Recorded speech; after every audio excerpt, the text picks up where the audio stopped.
In this lesson, we're going to learn about the animation principle of anticipation.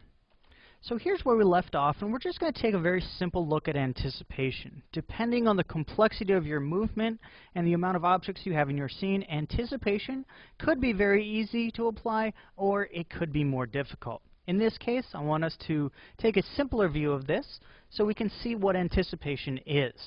Now, as we said previously, there is a main action or a primary action, which is what our object is doing. So in this case, we're rotating something. And then we have ease in and ease out to leave our primary action. But before most primary actions, we need a little bit of anticipation.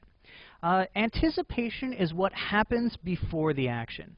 Most commonly quoted example of this is when a batter does not simply raise his bat and then swings forward. He eases back in anticipation for hitting the ball, and then he twists his hips and then rotates in anticipation of hitting the ball. And anticipation helps the audience read what's coming up next. So Walt Disney also called this aiming. In that, we want the audience to know exactly what the next motion is going to be so there's no confusion. So in this case, we're rotating to the left. So let's add a little bit of anticipation to this by easing back or by rearing back our animation before we dive forward or before we rotate forward. So to do this, it's going to be a very simple process. Let's copy the first keyframe, and let's jump back maybe 4 or 5 frames, drop it down, and in the middle here, let's pull our animation back a little bit. So we're kind of rearing up before we get into our primary action. So let's just RAM preview this, and let's take a look.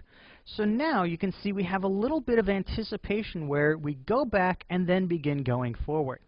Now the timing of this is a little bit too strong. I don't really like having anticipation be that quick. So let's actually slow it down a little bit. Let's maybe lessen the effect. So instead of going all the way to 49, let's maybe go to something like 45.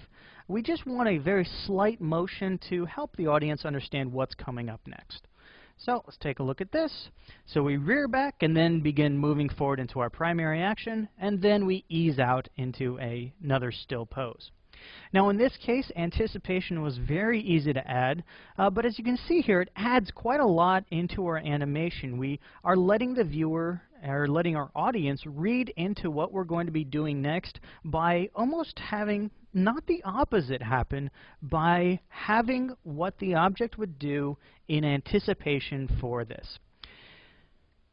So another common thing is if we move the camera forward, we're going to move the camera back a little bit in anticipation to fly forward. If we're going to scale something up drastically or scale it down, we're going to do the opposite, or we're going to have that object anticipate the movement that is coming up. Now, of course, these objects are not real and wouldn't really be anticipating this, but adding in these tiny little cues to let the audience know what is going to happen next creates much more appealing motion. And really, the more your objects are in motion, the more appealing they're going to be. All right, so let's apply this exact same principle to this last piece here. So again, I'm going to copy-paste this and dial back just a little bit. This time, let's do a little bit more of an anticipation because maybe we're going to be moving forward faster. And to do that, we can pull these keyframes forward a little bit.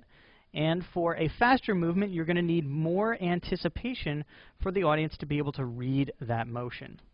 So let's take a look at this. So we go from OK to good, and then the good rears back and flies over to best. Still not fast enough. Let's pull this back a little bit further.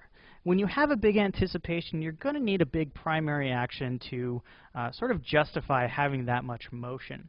And the amount of anticipation you need is defined by the speed of the primary action. If something is happening incredibly fast, you can help the audience read what it is if you give it more anticipation or a longer anticipation period. But if it's a very slow movement, you're probably not going to need too much anticipation getting into it. So in this case, we have quite a few frames of anticipation. Let's pull this even further, and then it just flies forward. And let's actually change this next keyframe to linear, so it goes back and then flies forward into the best. So OK to good, and then we have a real big anticipation before a fast movement. Okay, great. So you can see by applying just a few simple principles, we could take an action that began as very boring. Now let's take a look at the original motion.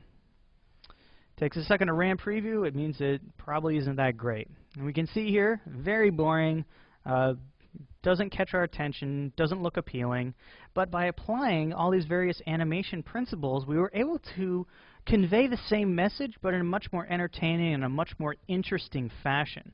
No different assets, just different movement. So, just to sum this lesson up, whenever you have a primary action, it's good to add some anticipation before that action to let the audience know what is coming up.